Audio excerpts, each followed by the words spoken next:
Hi everybody, it's Benita Perkins with Benny Girl Healthy Lifestyle, Branding and Communication. I also work with Durham County Public Health and Employee Wellness. Today I'm on the beach with the ocean behind me, my favorite place to be. Anyway, let's get started. This topic is the proper fitness shoes for the job. Share my screen.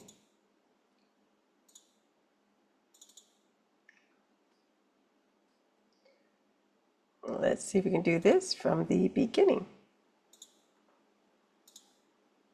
Okay. Choosing the right shoe for the job. When I was growing up, a sneaker was a sneaker, usable for all activities that didn't require cleats. Fast forward today, and the world of sports shoes has exploded into a vast array of options, each tailored to specific activities and needs. Choosing the right shoe is no longer just about style. It's about performance, comfort, and injury prevention. You get the best bang for your workout buck when your gear comes correct. Have you ever experienced knee or back pain during or after a workout? It could be your shoes. Different activities demand different features from shoes. For example, running shoes prioritize cushioning and forward motion, while basketball shoes focus on stability and lateral support. It's crucial to match the shoe to the activity to optimize performance and prevent injury. Short story on sports shoe correctness. Years ago, I was an early sign-up to the Zumba teaching network craze, and as this fitness craze progressed, dance sneakers became the necessary sports equipment because they allow the foot to twist and turn for dance moves.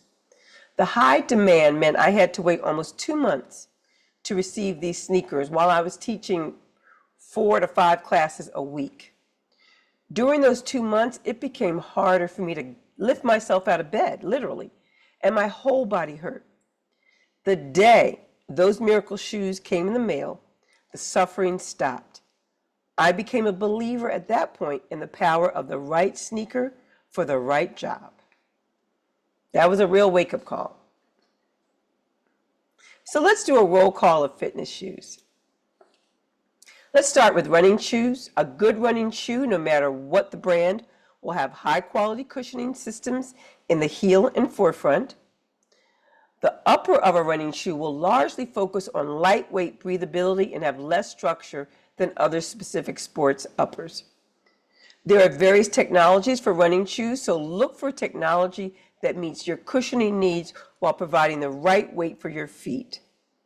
Running shoes will normally have a higher level of cushioning, flex points at the forefront to promote forward motion, and a difference in heel to toe gradient of between 4 and 12 millimeters. Marathon shoes are similar. Marathon shoes need the cushioning of running shoes, but with less weight for longer distance running. That means the cushioning system that was perfect for your shorter runs may be too heavy to handle the longer distances.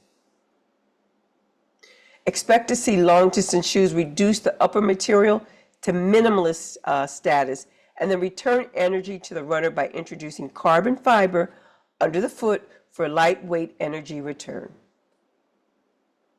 So these shoes are similar to running shoes, but more lightweight with carbon fiber in the sole. Trail runner shoes. Trail runners run on a variety of terrain, including rocks, mud, and sand. These shoes need durable materials similar to boots for better traction, grip underfoot, and abrasion resistance on the uppers.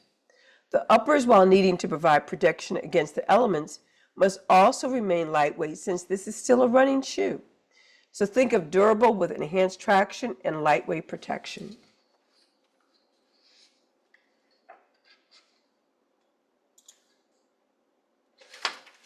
Walking shoes.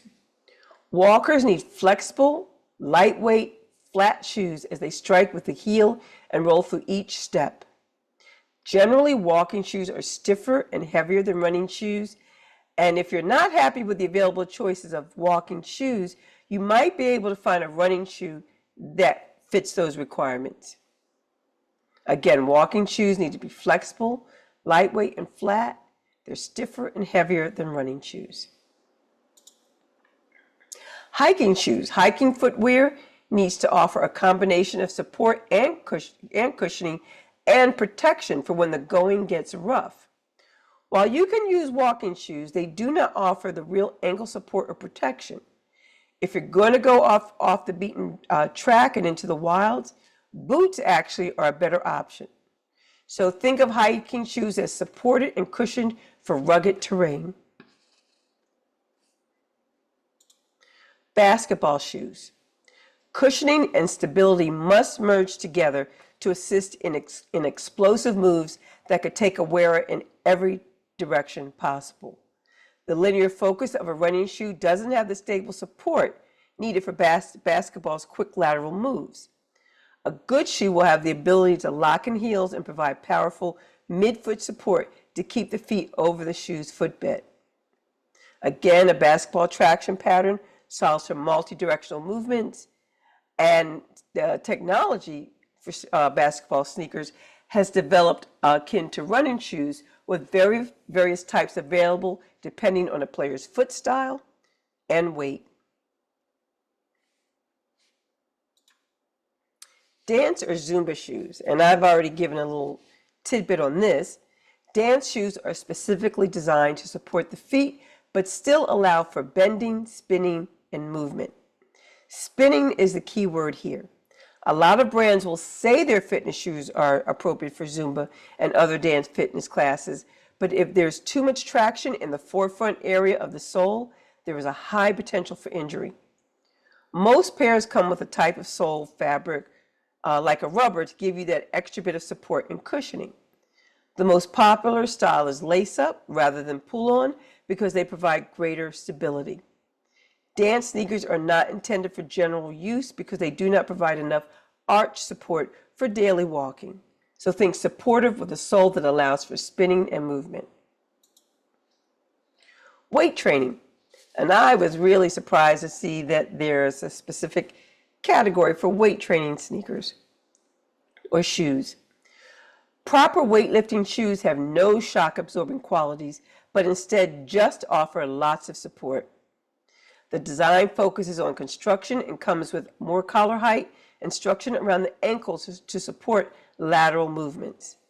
Some have straps across the midfoot to further enhance stability, and many are manufactured using a wooden heel block designed not to compress. Note that these shoes are not suitable for any other type of workout activity. So if you intend to jog on the treadmill or use a rowing machine, you may need to bring 2 pairs of shoes to the gym.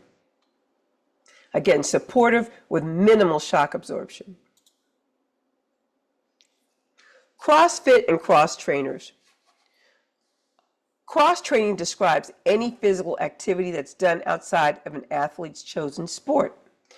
It is an approach to athletic development that includes training in multiple disciplines and, again, away from the main sport of the athlete. Take a runner, for example.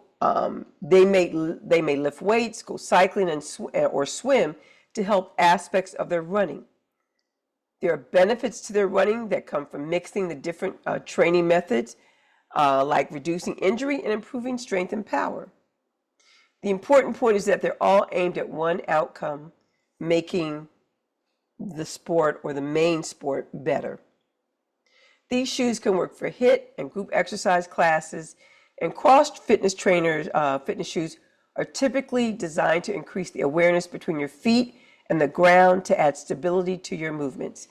CrossFit and cross trainers are very similar overall. I think it might be in a lot of ways a marketing issue here, but they both are stable with rounded edges for multi-directional moves.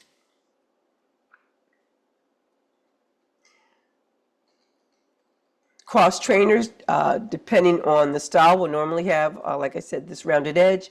They're flatter and smoother outsole to increase ground contact for greater stability. They're generally leather or strong synthetic upper materials to hold your foot in place for multi-directional moves. CrossFit, very similar to cross trainers, technically is supposed to take into account more weightlifting in the workout equation. CrossFit is a training regimen that focuses on cardio, strength, gymnastics, and mobility. The workouts are randomized. This helps people develop a 360-degree version of fitness rather than specializing in one area. Tennis shoes.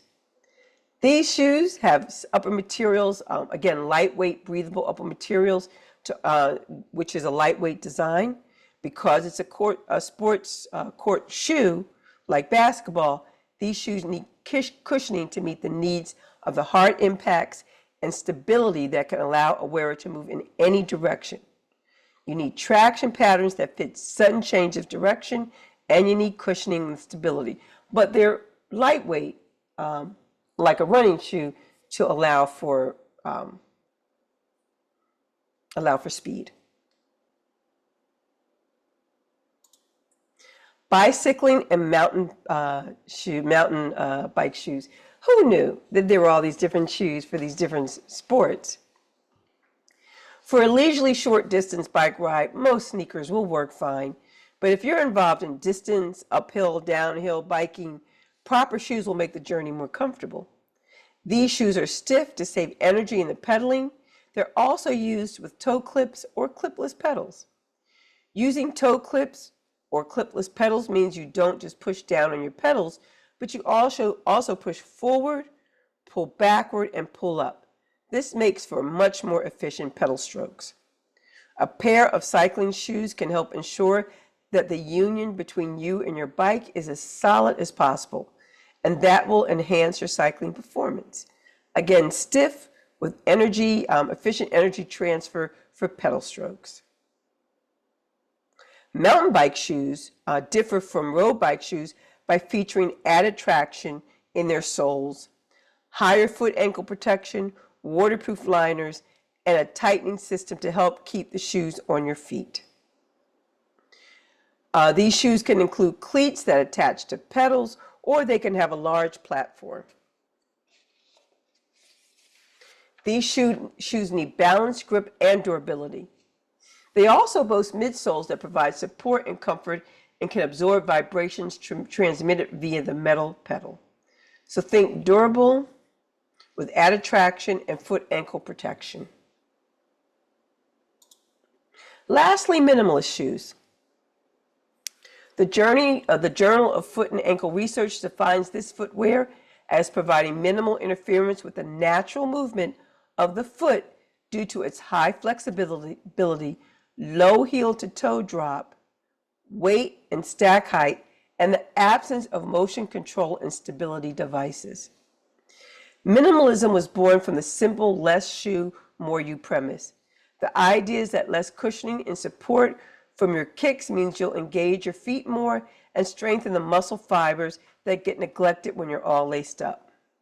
With stronger accessory muscles in the foot, injury rates were expected to drop and running efficiency was expected to improve.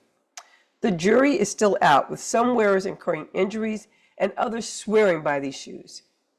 For every study that shows the minimalist shoes change your slide and reduce your impact force or lower your injury risk, there's another showing the opposite. Part of the problem is that people have different definitions of minimalist.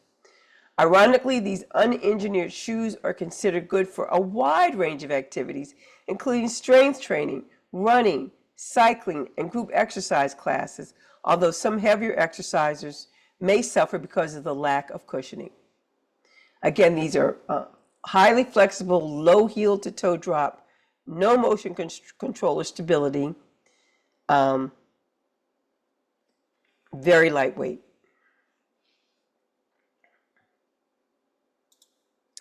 Finding the right fit, you want to identify your, this is really important. I mean, once we talk about all the different fitness shoes we have out here, if they don't fit right, all is lost. So finding the right fit is crucial.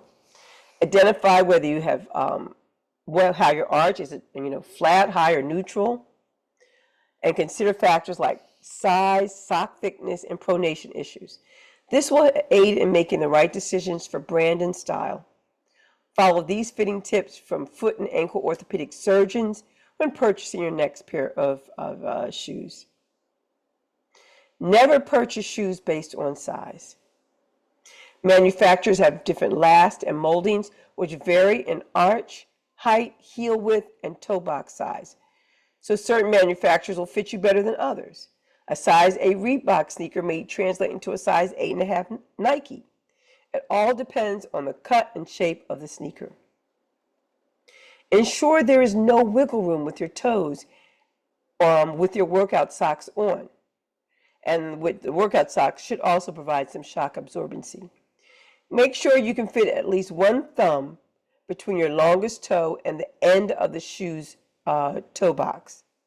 The shoes should be comfortable as soon as you try them on. Don't plan on them fitting better or breaking them in. The shoe should also provide good heel support, meaning your heel should not be able to move while you're doing activities. For women, if your feet are very wide, try on boys or men's sneakers, which tend to have wider boxes.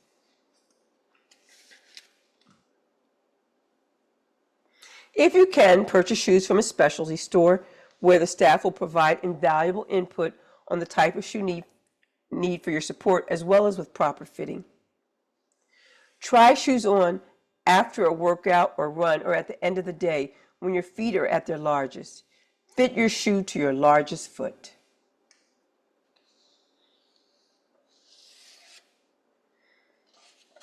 And some of these items aren't on here, but relace the shoes. You should begin at the furthest eyelet and apply even pressure as you create a crisscross lacing to the top of the shoe.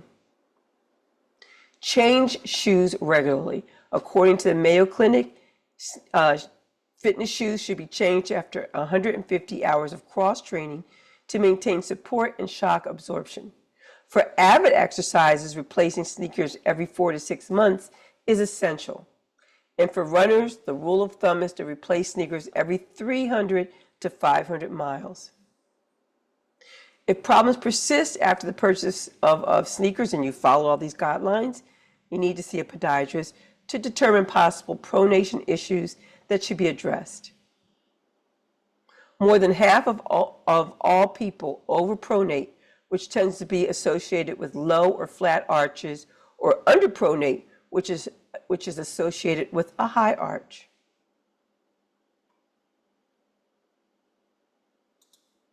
Conclusion: choosing the right sports shoe is more than just a fashion statement. It's a critical aspect of performance and injury prevention. By understanding your needs and selecting the appropriate shoe for your activity, you can optimize your fitness journey and stay on track towards your goals. Thank you for joining me today, and feel free to reach out with any questions. See you next time.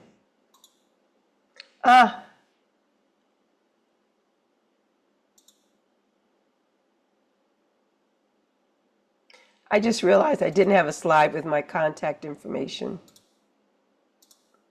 So I can tell it to you, Benita Perkins, bperkins@dconc.gov, or Benita, Benita, at Bennigirl, BENNIEGIRL.com.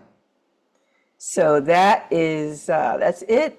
And again, hopefully this was meaningful. It gave you some insight to keep your fitness journey going. See you next time, everyone. Bye.